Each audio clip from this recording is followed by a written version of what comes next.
Saudações dermatológicas e saudações da cirurgia estética facial.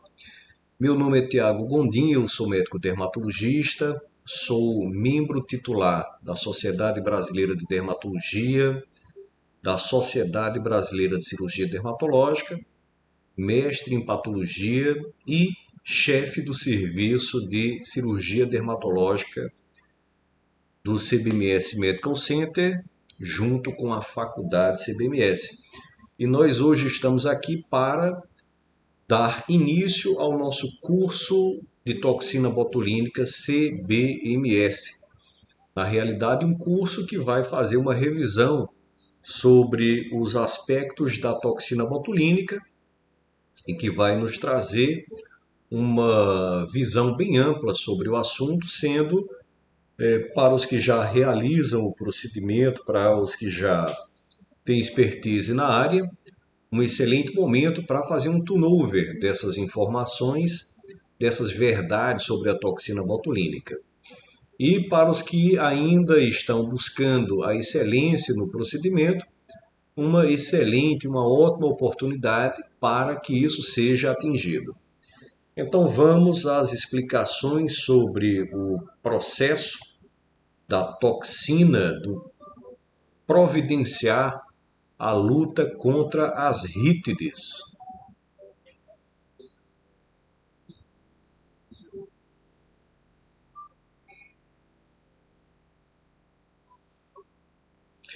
Começamos com uma pergunta básica: o que é a toxina botulínica? E é bem interessante a gente fazer aqui uma conexão com a visão e as dúvidas que o nosso paciente tem. Então, é bem comum, já foi mais, mas ainda é bem comum que o paciente faça uma pequena confusão entre toxina botulínica e preenchimento cutâneo, principalmente no que tange às questões da indicação e do tratamento. Então, é muito comum que o paciente ele confunda os locais de aplicação e os objetivos. Esse paciente, às vezes, ele chega no consultório falando sobre toxina botulínica para preenchimento de suco nasogeniano. Então, é claro que temos uma aplicação chamada aplicação avançada da toxina botulínica, onde fazemos a utilização da toxina em regiões do terço inferior e do terço médio da face. E por isso, por termos nessa região uma dificuldade maior em identificação exata da musculatura, diferente do que a gente tem quando vai fazer uma aplicação na região frontal, onde eu tenho poucos músculos, né? A boa parte da aplicação é realmente na musculatura frontal, no músculo frontal, e eu vou ter alguns outros músculos, como os corrugadores, o prócero, orbicular, em que eu vou fazer essa aplicação. Em algumas situações, o zigomático maior, que vai me dar um auxílio, de certa maneira, uma melhor padronização, uma melhor referência em relação às rítides orbitárias ou perioculares. Mas quando fazemos a aplicação na região média da face, na região inferior, nós temos uma dificuldade maior de identificar essa musculatura. E isso nos faz chamar de pontos avançados, que em verdade não tem nada de avançado, porque não nasceram músculos novos e nem funções novas desses músculos. Então é muito comum a gente ver alguns cursos de novos pontos, de pontos avançados, em toxina botulínica, que na realidade não coaduna com nada de novo, e sim um jeito diferente de falar sobre essa aplicação. Mas a toxina botulínica, ela é um instrumento utilizado a princípio na oftalmologia, depois na dermatologia, com fins estéticos, A princípio, lá na oftalmologia, se fazia aplicação para estrabismo, algumas situações das musculaturas oculares, e terminou-se por avaliar e por observar que esses pacientes também diminuíam as rugas, as rítides faciais. Obviamente, também temos aí toda uma história de utilização da toxina botulínica em especialidades como urologia, neurologia, fisiatria, que também remontam toda a história da toxina botulínica. Mas, em grosso modo, a toxina botulínica ela é uma toxina, ela é uma fórmula química, é um produto químico produzido por uma bactéria chamada Clostridium botulinum, que é prima irmã do Clostridium tetani, e é uma bactéria que produz a toxina, que essa toxina faz com que haja flacidez da musculatura, ou seja, ela bloqueia a placa mioneural, não deixando que haja transferência de informações, transferência de potencial de ação. Na realidade, o potencial de ação acontece após a conexão dessa neurotransmissão. Então, você bloqueia o potencial de ação, você não deixa que haja a perda dessa polarização da membrana, da musculatura, a membrana das células musculares, após, após uma transferência de uma informação neurológica para contrair. Então, a toxina é uma isotoxina. Nós temos não menos que 7 tipos. A gente denomina de A, B, C, D, E, F, G. E a gente utiliza na prática a toxina botulínica tipo A. Houve por algum momento, houve por algumas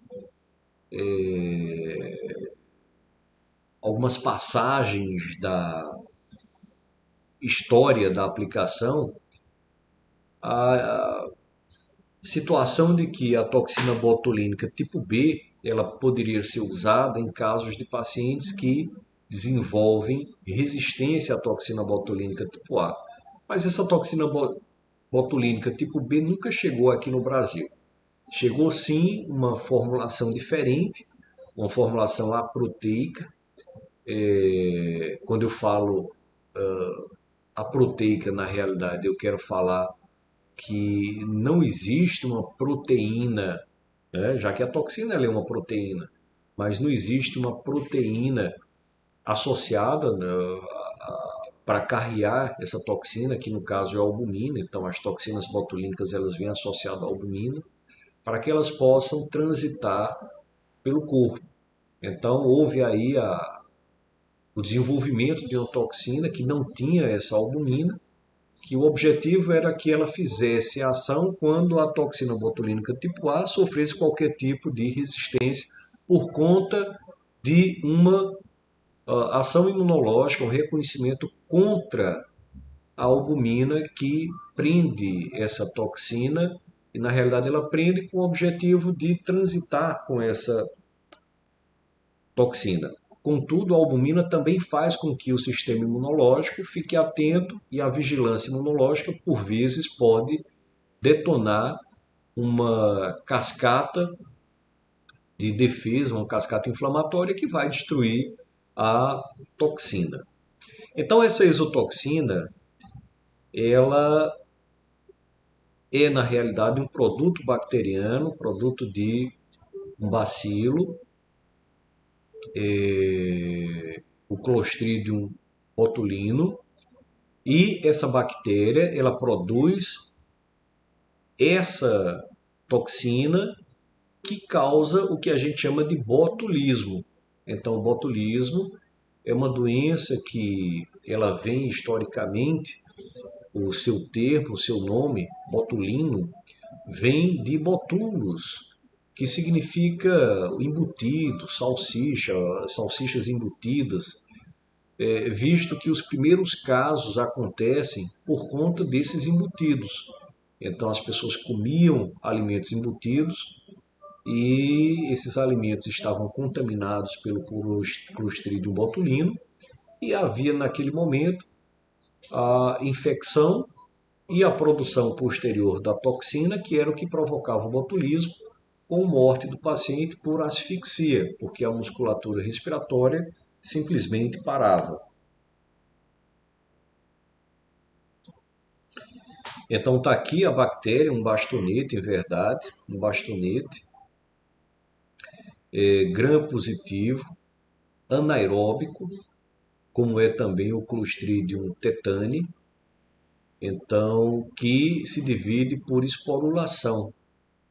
É uma bactéria que, em geral, habita o solo e ela produz uma potente neurotoxina. Então, se diz que 1 grama dessa toxina pura seria letal para 200 mil ratos.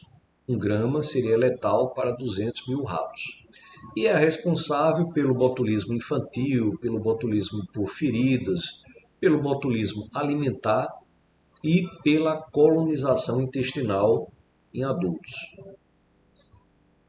Então, como é que se dá a ação dessa toxina? Onde é que ela age? Como ela age?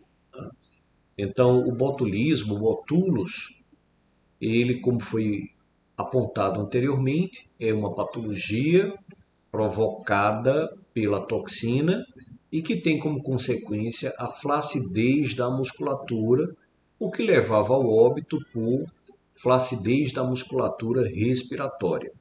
Então se diz há muito que a toxina botulínica é a mais potente toxina conhecida e que 30 a 100 nanogramas seria uma dose fatal.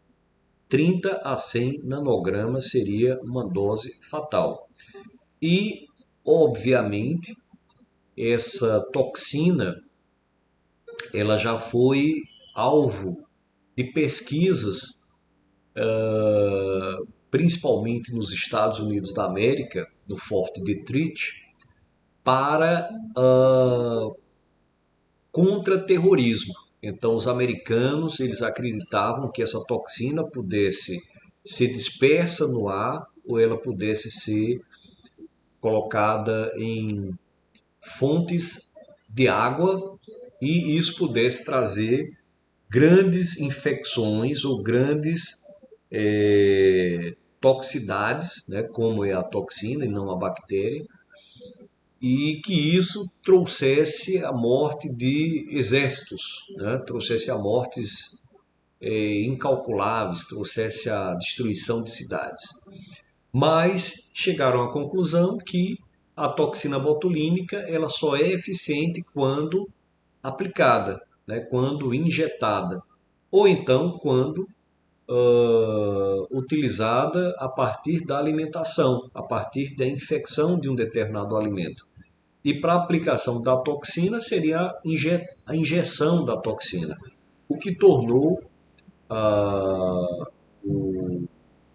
o produto químico inviável para utilização como armas químicas ou armas biológicas. Mas houve sim uma pesquisa em relação à utilização desse fármaco hoje para contra-terrorismo ou mesmo para terrorismo, mas a medicação ela não conseguia ser eficiente na guerra entre exércitos. Então, embora seja a toxina mais potente, ela em geral, o conhecimento em relação aos problemas advindos da infecção foram realmente ligados à alimentação, alimentos contaminados, e o paciente desenvolvia, em geral, sintomas de dias a meses após o processo inicial da infecção. Então, com sintomas de olhos caídos, perda da expressão facial, dificuldade da mastigação e da deglutição. Mas o grande problema eram os músculos da respiração. Então, os músculos responsáveis pela expansão da caixa torácica. Também se tem o entendimento de que a toxina ela pode atingir o sistema nervoso autônomo, provocando boca seca, provocando hipotensão, prisão de ventre e mesmo trazendo paralisia de diversos músculos pelo corpo. Então, para que serve essa toxina? Então, a toxina ela serve para uma série de tratamentos. Quando o Forte Detritt ele entende que não havia riscos de terrorismo, então os americanos eles autorizam a utilização da medicação e o FDA aprova, ainda no século passado, no final do século passado, aprova a utilização da toxina botulínica com algumas indicações médicas. O tratamento das rítides, ou seja, das rugas de expressão, elas acontecem depois que a toxina ele é usada em algumas outras especialidades. E a nossa conexão foi exatamente com a oftalmologia.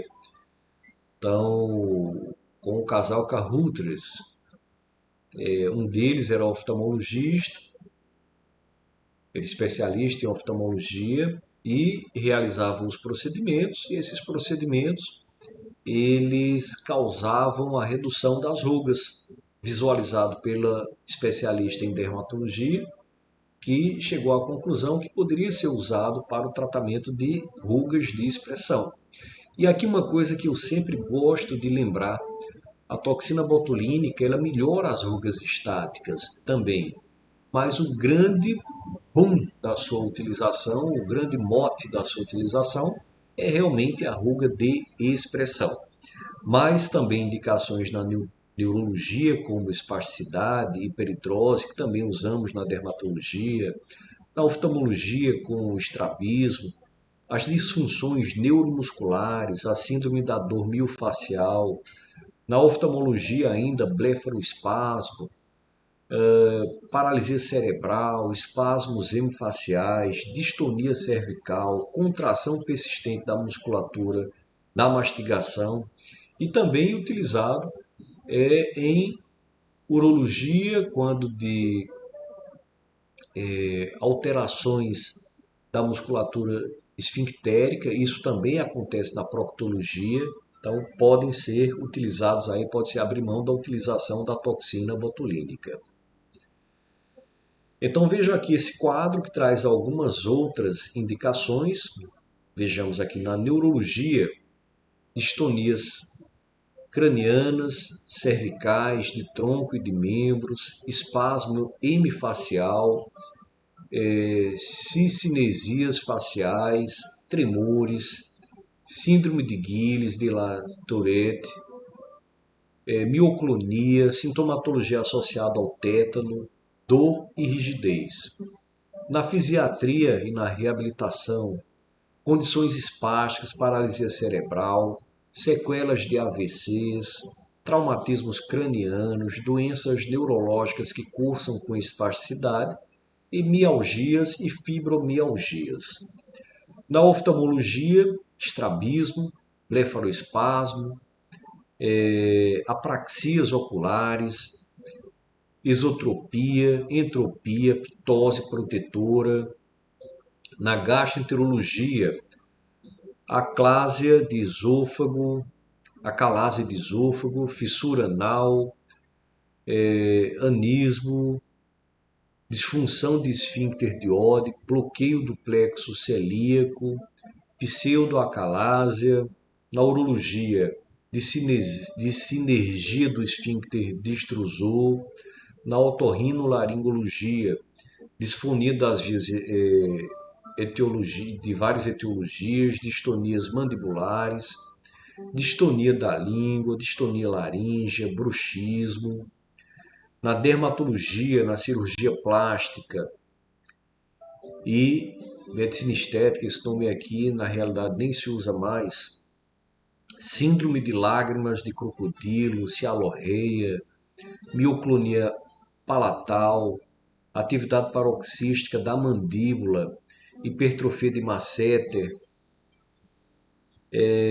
correção de assimetrias faciais, tratamento estético das rugas hipercinéticas, síndrome de Frey, hiperidrose focal palmar, plantar e axial, na ginecologia, o vaginismo, na ortopedia, imobilização pós-operatória, alívio das contraturas.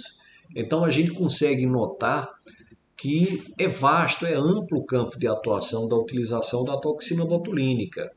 A dermatologia e a cirurgia plástica foram talvez uma das últimas especialidades que inauguraram a sua utilização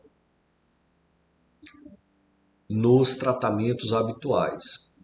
E aqui nesse quadro a gente traz a forma de ação, então como age a toxina botulínica. Então vamos discutir isso porque é muito interessante para que a gente conecte alguns pontos de discussão em relação a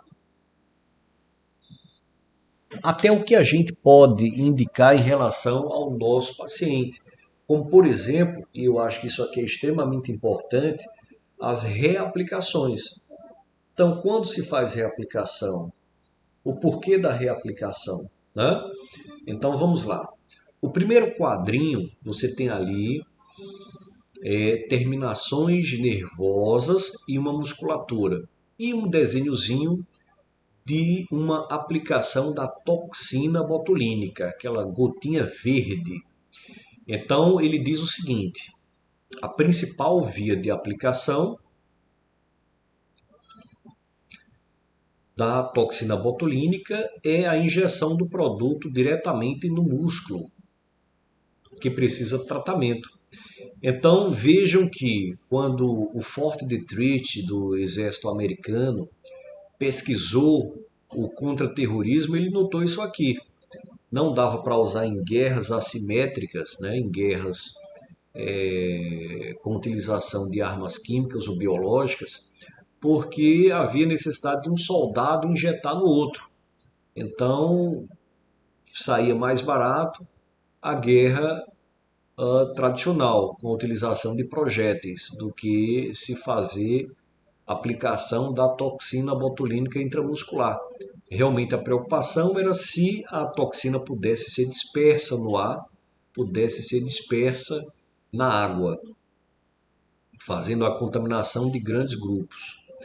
Então, primeiro ponto é, para aplicação eu preciso injetar essa toxina botulínica na musculatura. Uma coisa que a gente vai discutir na técnica, aqui é uma das únicas situações que nós não aspiramos a seringa, tá? Aqui uma das únicas exceções à aspiração quando da aplicação.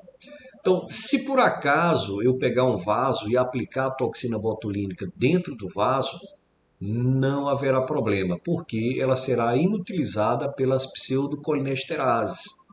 Ela sofre rápida destruição quando em contato com o sangue. Então, se eu faço a aspiração e eu pego um vaso e dentro da minha seringa entra sangue, eu perco parte da minha ação da toxina botulínica. Então aqui uma das únicas exceções para não aspirar quando da aplicação, porque se eu coloco dentro do vaso, a única coisa que eu vou ter de ruim é a perda da ação naquele ponto. Se eu aspiro e entra sangue na seringa, eu posso perder boa parte da ação de toda a seringa. Então, o segundo ponto que ele diz aqui, ele coloca: uma vez que a toxina é injetada no músculo, ela penetra na terminação nervosa.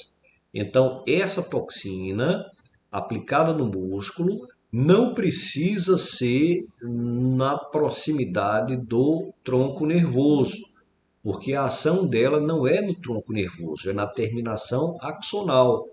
Então, essa aplicação, ela faz uma procura. Então, existe uma predileção da toxina botulínica por terminações nervosas. Então ela tem uma forte afinidade por tecido nervoso. Então ela sai à procura desse tecido nervoso e ela vai penetrar na terminação nervosa. Então apliquei no músculo, mas ela procura a terminação nervosa. Depois, o terceiro momento é, aqui está escrito Botox, que é o grande criador do método, mas a toxina botulínica ela bloqueia a neurotransmissão. Essa neurotransmissão, que é a passagem de acetilcolina pela terminação nervosa até chegar a essa placa mioneural, onde ela vai se conectar e alterar o potencial de ação, ela é bloqueada pela toxina botulínica. Então, a proteína que faz esse transporte de membrana, ela é quebrada. Então, você não tem a liberação do neurotransmissor e o músculo não consegue contrair e, portanto, ele relaxa. Então, a função da toxina botulínica é miorrelaxante. Ele faz um relaxamento. A quarta figura, o quarto quadrinho, responde a pergunta que já está na mente de todos: por quanto tempo? Por quanto tempo? Então, existem dois processos que vão fazer com que a toxina botulínica ela seja temporária, a sua ação seja temporária. O primeiro é exatamente a criação de novas proteínas transmembranas, proteínas SNAPs. Elas são proteínas que jogam a acetilcolina de dentro para fora. Então, depois de algum tempo de tanta estimulação desse neurotransmissor dentro do axônio, a membrana axonal vai produzir nova proteína transmembrana para transporte de neurotransmissor, de acetilcolina. Isso é o último recurso, porque o primeiro recurso é o axônio, ele vai criar outras terminações para se conectar ao músculo. Então ele vai criar tentáculos para tentar liberar essa acetilcolina na fenda sináptica. Então isso é um movimento temporário do axônio, isso se desfaz quando a proteína é recriada na sua via principal de liberação.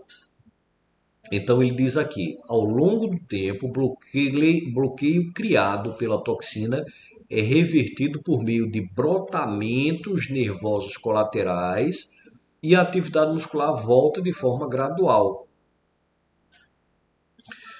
E o quinto quadrinho diz, o tempo de restabelecimento da contração do músculo varia de acordo com as condições do paciente, mas ocorre em média após 4 meses.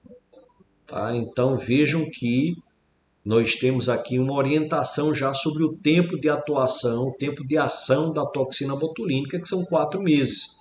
Então a gente sempre diz ao nosso paciente que a aplicação deve ser 2 vezes por ano.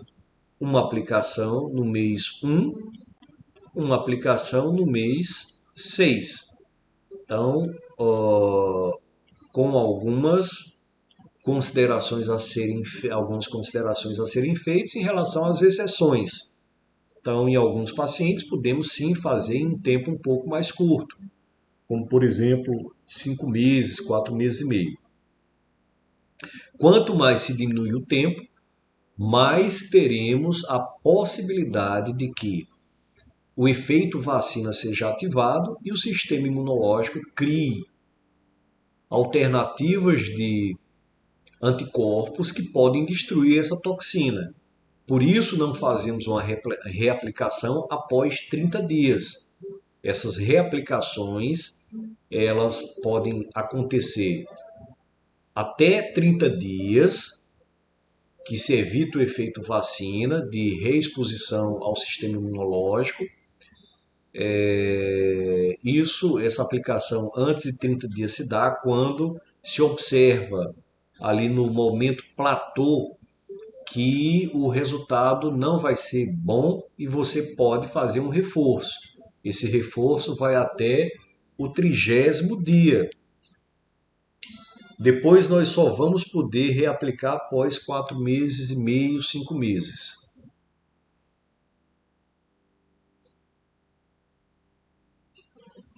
Então vamos destrinchar esse mecanismo de ação da toxina botulínica. Então nós vimos que existe um bloqueio de liberação do neurotransmissor chamado acetilcolina, que é o neurotransmissor que é liberado na fenda sináptica entre o axônio e a placa muscular. Então existem alguns momentos dentro desse bloqueio, que começa com a aglutinação da toxina botulínica A com a terminação neuromotora. Então, como falei anteriormente, não precisa que a gente coloque essa toxina próxima à terminação nervosa, até porque a ação dela não é na saída da terminação nervosa, por exemplo, na sua, no seu aparecimento nos forames ou a sua saída a partir de estruturas, não. A ação se dá na terminação do axônio na placa muscular.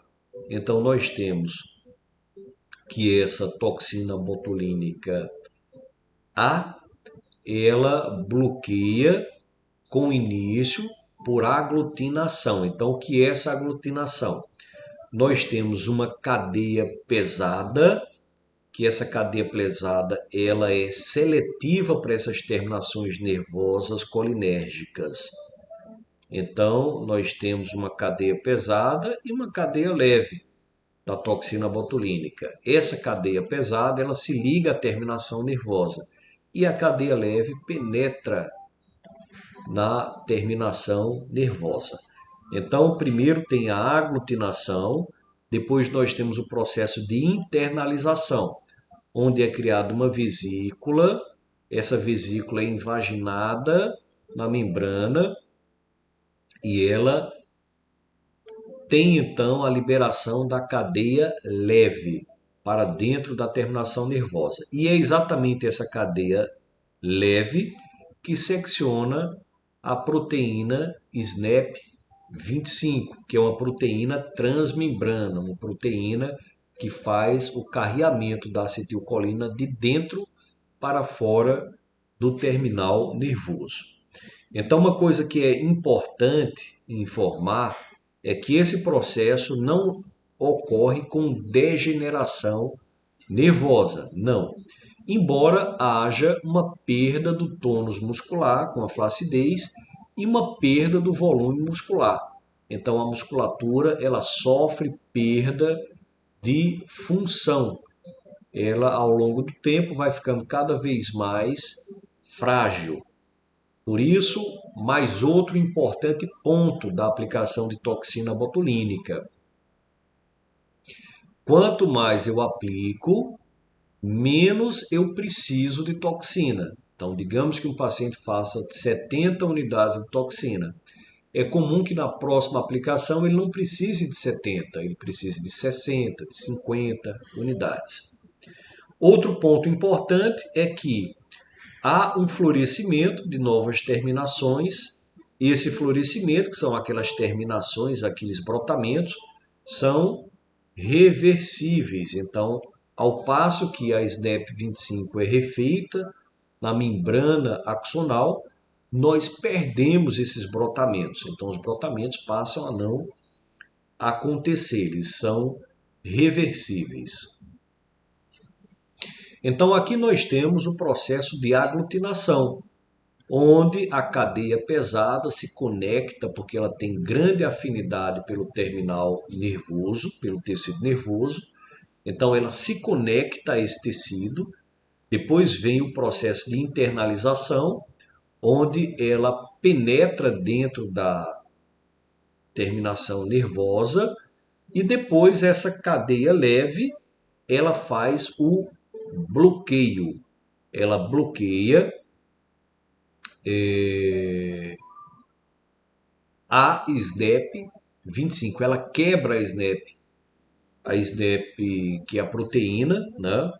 Ela quebra essa SNAP em alguns fragmentos, né? 2, 3 fragmentos. E isso inviabiliza que essa SNAP ela faça a passagem da acetilcolina para a placa muscular, ou seja, para o momento de conexão. Vamos chamar de sinapse neuromuscular. Então aqui nós temos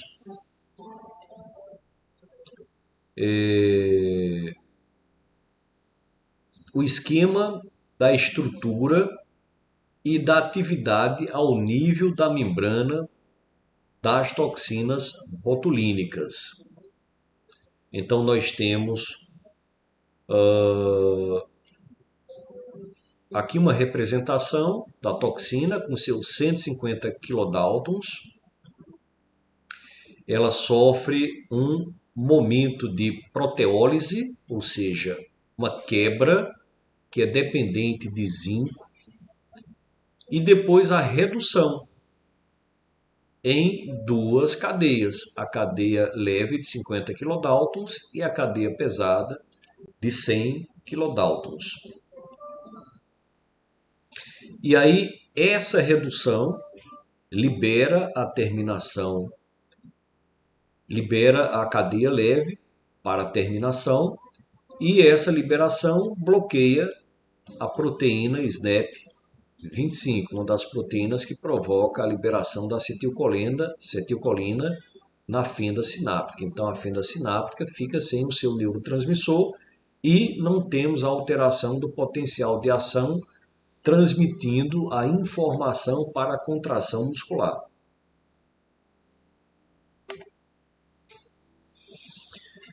O processo de reestabelecimento ele começa com o brotamento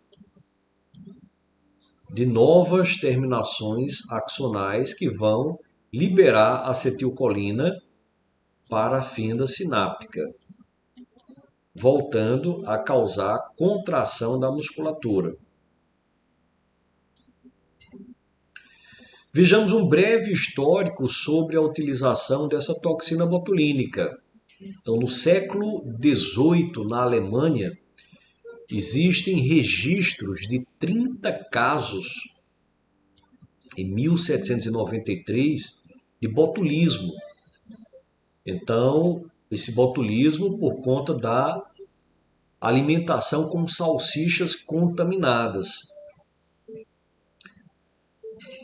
Já no século XIX, em 1895, o Hermandien, na Bélgica, consegue isolar a bactéria. 2 anos depois, são divulgados 24 casos da doença. Em 1900, houve um grande surto de botulismo nos Estados Unidos. Em 1920, o Dr. Summer, na Universidade da Califórnia, ele isola a toxina botulínica. 1943, na Segunda Guerra Mundial, o Fort Detritt, nos Estados Unidos, começa a pesquisar a toxina botulínica. E em 1946, há a purificação da toxina na forma cristalina. No final dos anos 60, ela já é utilizada no estrabismo. 1972, o Fort Detritt ele é fechado. E aqui era a pesquisa que ele fazia. Armas convencionais, né? A toxina botulínica como arma biológica convencional.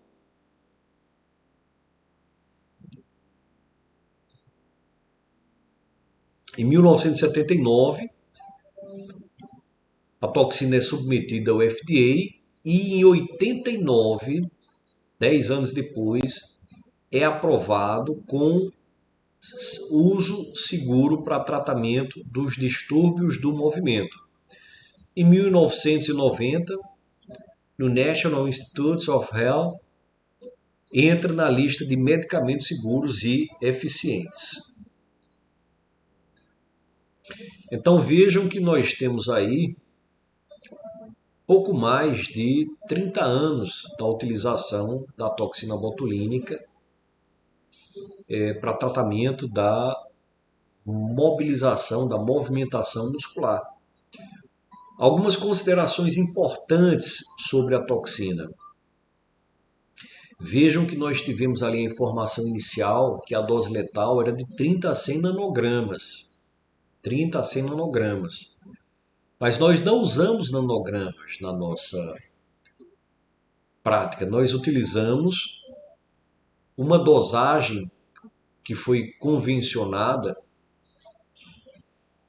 chamada Unidade Internacional, a UI. E essa unidade,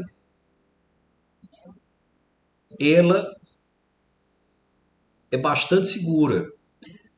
Tanto é que a DL50, ou seja, a dose letal para matar 50% da amostra, nos primatas é de 39 unidades por quilo de peso quando aplicado intramuscular e 40 quando aplicado EV, porque a gente sabe que quando aplicado EV ela é menos eficiente. Ela tem a destruição da colinesterase, da pseudocolinesterase. Então essa DL50, ela consegue matar 50% dos primatas. Vamos calcular aqui 40 unidades por quilo de peso. Então, a dose média que aplicamos nos pacientes é de 50, 60 unidades. 50, 60 unidades. Ele coloca aqui que a dose letal seria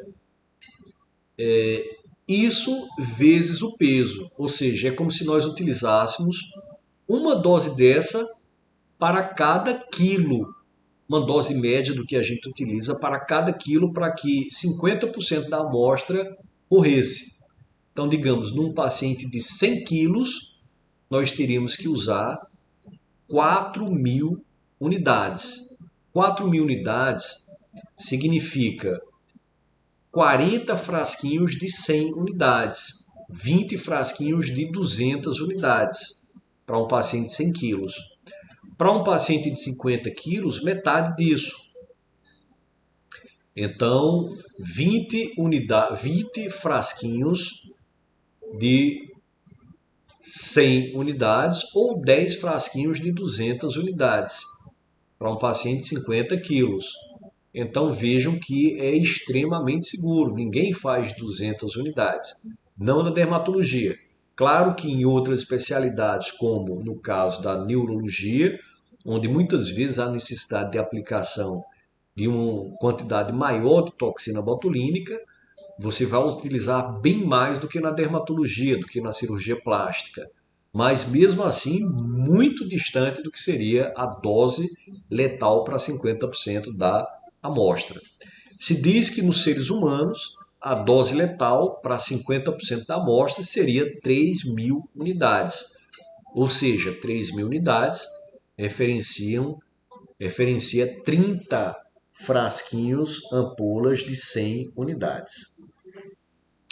Vamos agora trazer algumas informações que essas informações elas já não conferem com as originais, ou seja, isso já é um termo, já é um conceito ultrapassado, mas vocês ainda vão encontrar em alguns textos que o Botox ele é 4 vezes mais eficaz e 2 vezes mais seguro que o Dysport.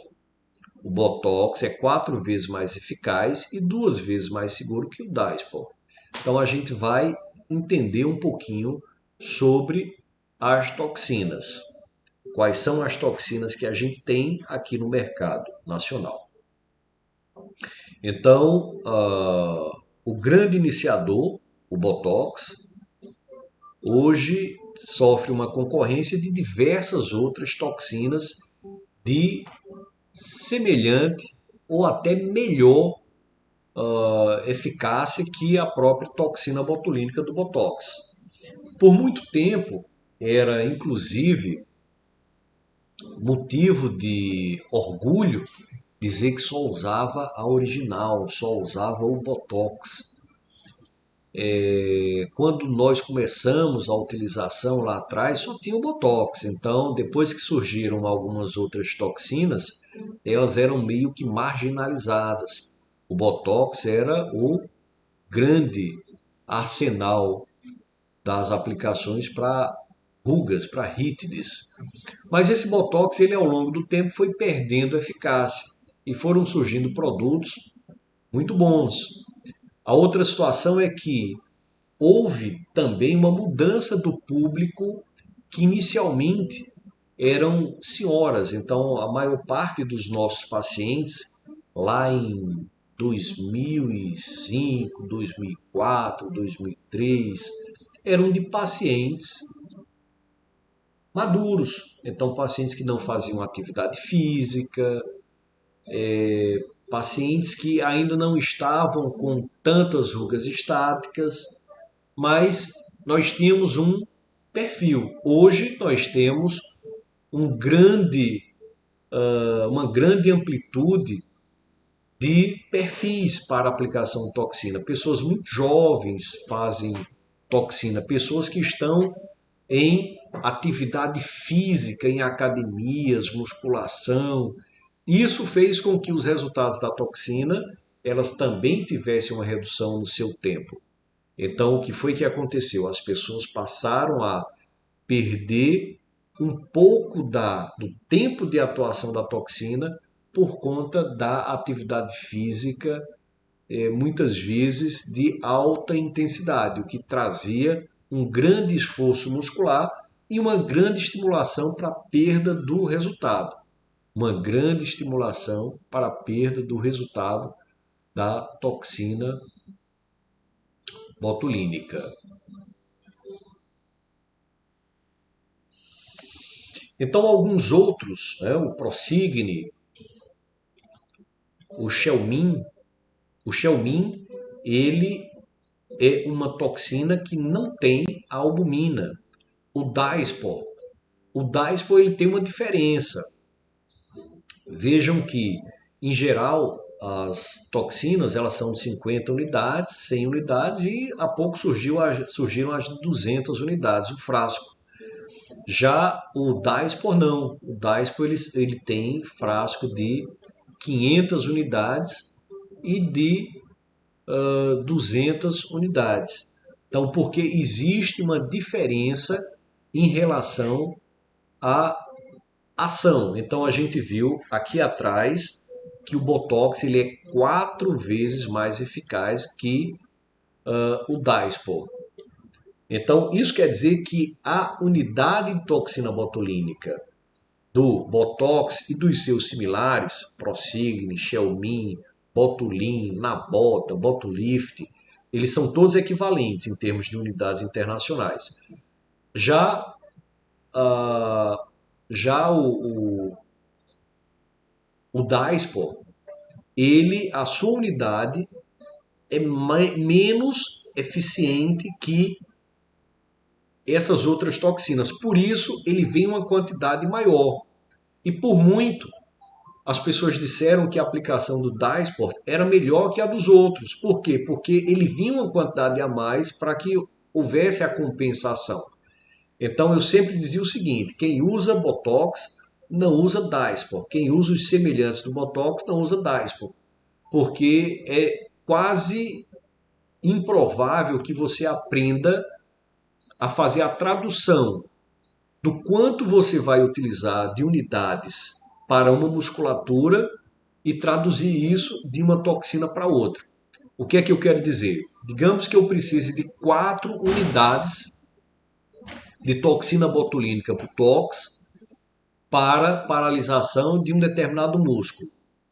Então, se eu for utilizar o Dysport, não são 4 unidades, serão 6, 6,5 unidades, 7 unidades. Então, existe uma diferença entre os dois. Então, geralmente eu digo, quem usa o Botox, quem usa o Botolift, quem usa o Xiaomi, pensa da mesma forma em relação a quantas unidades são necessárias, quanta unidade há de interesse para bloquear uma musculatura. Se você vai pensar no Procigne, seria diferente. Embora as pessoas terminem usando as duas, porque o que é que acontece? Quando você vai utilizar a medicação, você vai providenciar um sistema mais simples. Você vai providenciar uma aplicação por volume e não mais por unidades, tá? Então é possível fazer, sim, é possível fazer a utilização do outro medicamento, ou seja, do Dysport, mas contanto que haja uma transferência da indicação para volume. Isso a gente vai explicar mais na parte de técnicas.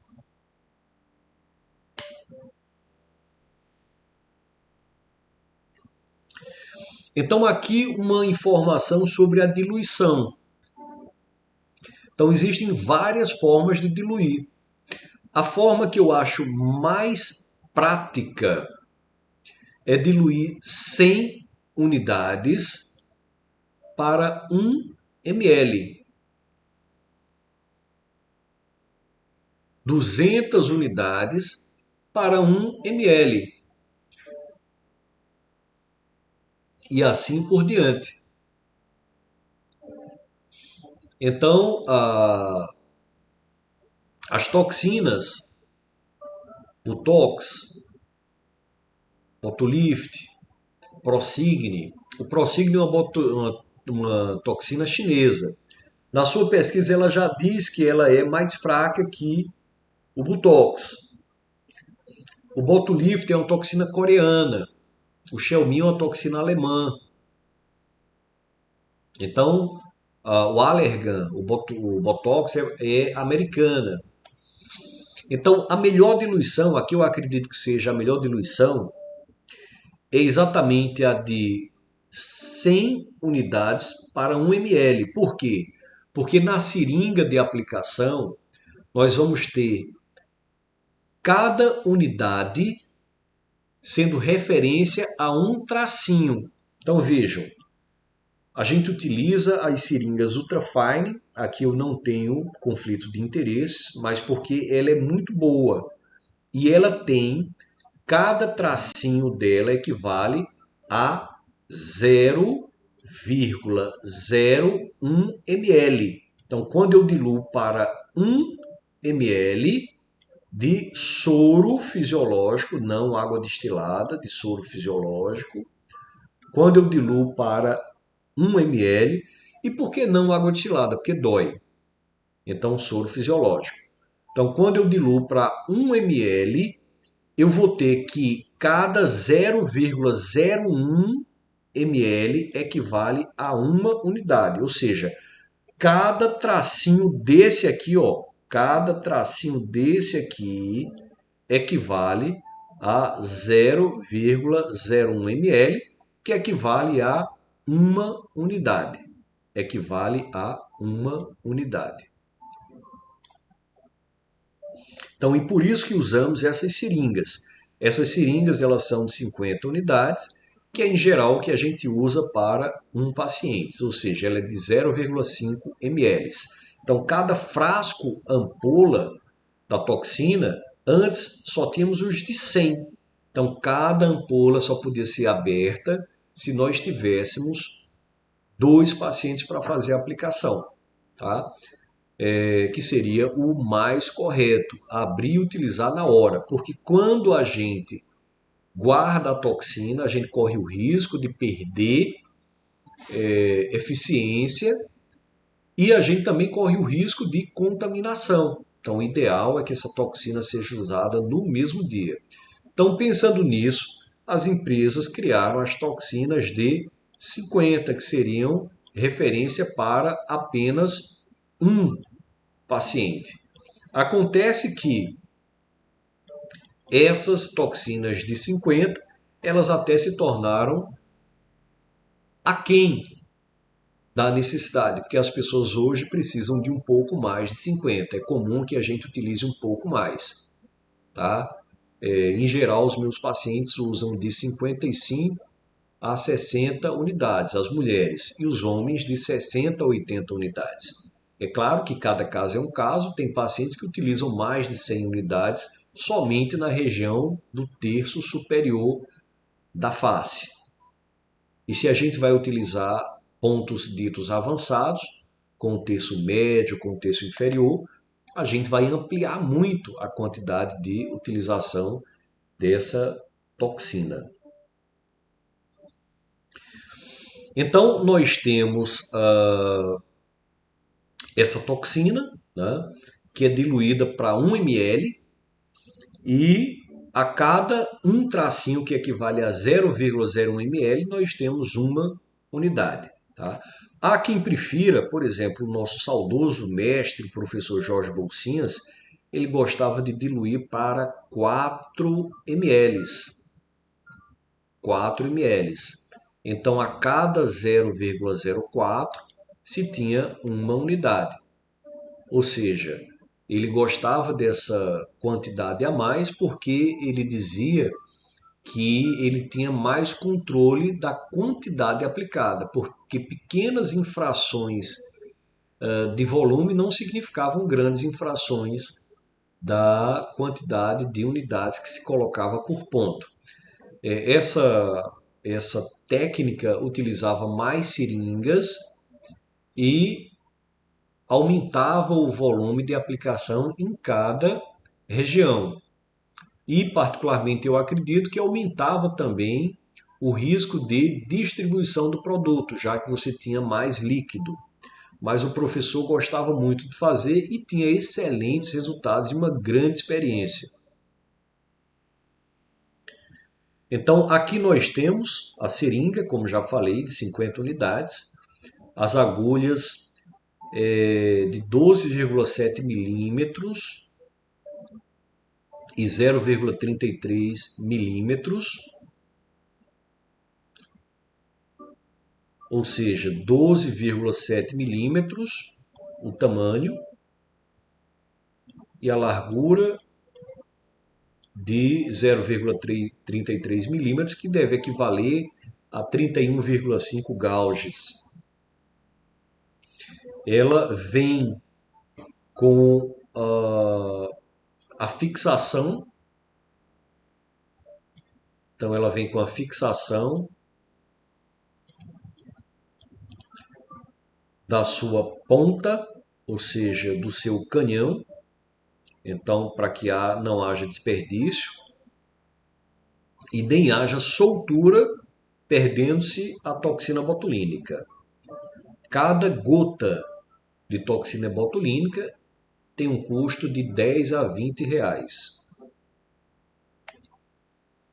Então vamos a alguns dados farmacológicos para a nossa discussão.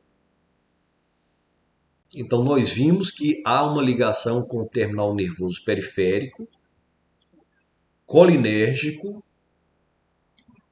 Essa internalização já acontece 20 minutos após a aplicação e é máxima em 90 minutos. Então, depois de 1 hora e meia, quase que toda a toxina já se encontra no terminal nervoso periférico colinérgico. A redução, que é aquela liberação da cadeia leve, que é uma clivagem proteolítica. Ela é quem é a responsável pelo bloqueio da neuroexocitose, ou seja, a liberação da acetilcolina na terminação nervosa, na fenda sináptica. A ação da proteína da membrana pré-sináptica, ela acontece em 3 pontos, então ela termina por dividir essa proteína em 5 pedaços, e aí essa proteína ela não funciona mais. O bloqueio da acetilcolina, impedindo a despolarização do terminal pós-sináptico, provoca o bloqueio da contração muscular. E após alguns meses, nós vimos em torno de 4 meses, existe a reversão. Então, a sequência na aplicação da toxina é, primeiro, a difusão, ou seja, a toxina é aplicada no músculo e ela vai em busca do terminal nervoso periférico colinérgico, que é o que a gente chama de neurotropismo. Ela se liga a partir da cadeia pesada da toxina, depois ela internaliza. Na internalização, que é uma vesícula que entra dentro da terminação nervosa, ela sofre o processo proteolítico, sofre o processo de redução e liberação da cadeia leve, que vai providenciar a toxicidade intracelular no axônio. As vias de administração, então, intramuscular e subcutânea. Então, nem sempre a gente aplica direto no músculo, às vezes essa toxina ela cai no subcutâneo, não há problema, ela vai conseguir encontrar a terminação nervosa no músculo, dada a sua grande afinidade.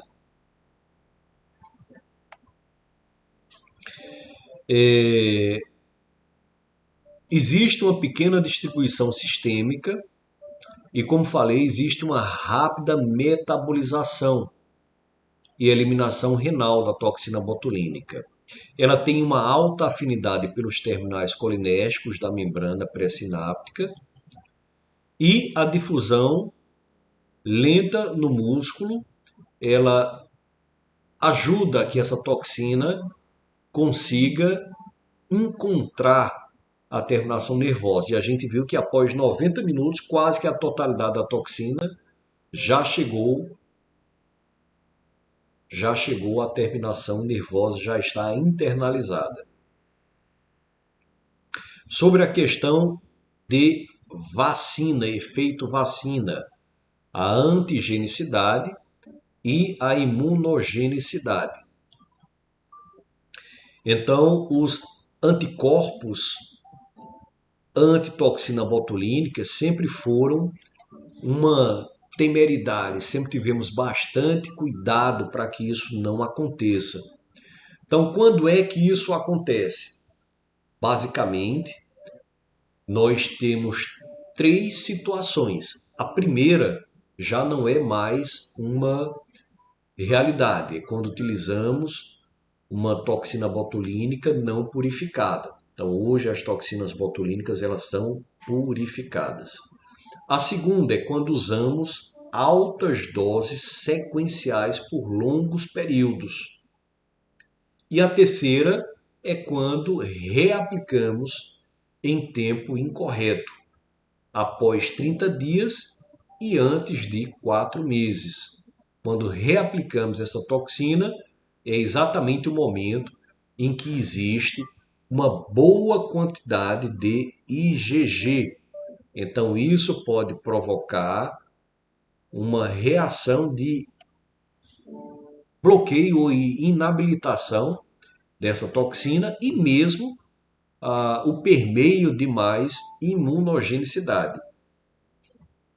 A dose para a estimulação dos anticorpos ainda não está determinada. Contudo, doses superiores a 200 unidades, intervalos de até um mês, injeções endovenosas acidentais, elas podem estar relacionadas com a produção de anticorpos. Embora isso seja um movimento raro. Então, quando se tinha formulações anteriores da toxina, mesmo assim, eram movimentos raros. Então, raramente você vai ter um paciente que não fez efeito porque criou anticorpos. Contudo, entretanto, todavia, vale salientar que após as vacinas do Covid, nós ganhamos imunogenicidade. Então, as pessoas estão produzindo sim mais anticorpos. Isso já estou comprovado em diversos papers, em diversas pesquisas científicas. Uma inflamação pós-vacinas do Covid, principalmente as vacinas da Pfizer. Na conservação, então vamos lá que esse é um tema interessante também. Então, nós devemos conservar a toxina botulínica em refrigerador entre 2 e 8 graus centígrados ou a 5 graus negativos. O que é que eu quero dizer? Ela pode ficar tanto no congelador como ela pode ficar dentro do refrigerador. Atenção! Não se pode deixar medicamentos em geladeiras onde há alimentos.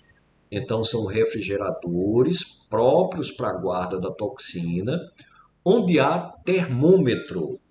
Onde há termômetro. Então, nós temos que ter geladeira com termômetro e nós temos que ter isso comprovado.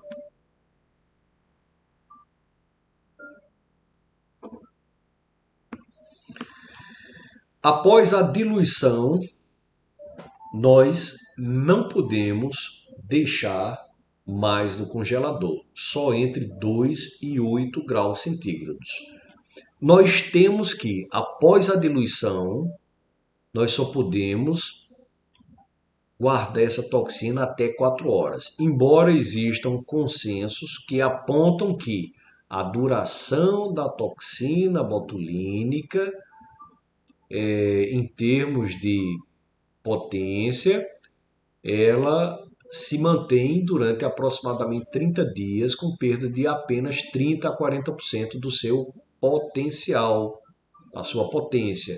Então, uma toxina aplicada 30 dias após a sua reconstrução, ela perde bastante da sua ação, mas não perde toda. Contudo, o risco de contaminação, ele existe. O risco de contaminação ele existe. Então, o ideal é abriu, utilizou. Se há um recongelamento da toxina que foi utilizada, que foi construída, nós temos, após 2 semanas, uma perda de 70% ou mais da sua potência. Então, como é o preparo da toxina botulínica? Em geral, ela vem em pó liofilizado estéril em um frasco com vácuo.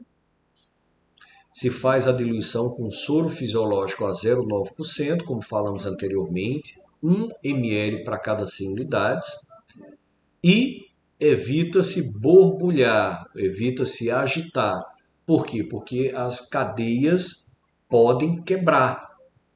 Existe uma ligação da toxina botulínica com a albumina. Se nós balançamos com força, se nós agitamos o frasco, nós podemos quebrar e perder a eficiência da toxina. A diluição ideal, como falei, acredito que seja 1 ml para cada 100 unidades. E sobre a duração do efeito. Então vamos lá. Entre o 3º e o 10º dia de aplicação, começamos a ver os efeitos da toxina botulínica. Esses efeitos duram entre 6 semanas e 6 meses. Os pacientes que usam há mais tempo têm maior eficácia do produto. Por quê? Porque cada vez que ele aplica, a sua musculatura fica mais flácida e requer menos unidades para a mesma ação. O ponto máximo da ação, ou seja, o platô, é 21 dias. Então, vamos desenhar um gráfico aqui de tempo por ação. abscissas e ordenadas. Então, o momento da aplicação no dia 1. Então, ela começa a fazer efeito por volta do dia 3 até o dia 10. E ela vai. Quando no dia 21 ela atinge seu platô, ela segura aquele platô por mais ou menos um mês. Então vamos botar aqui 60 dias. E depois disso ela começa a perder a ação até que com 4, 5 meses ela perde a ação. Então, quando devemos fazer o retoque? O retoque acontece aqui, ó, que a gente não chama retoque, chama reforço. Entre o 21º dia e o 30º dia. Esse é o ideal para não ter o efeito vacina. Entre o 21º dia e entre o 30º dia.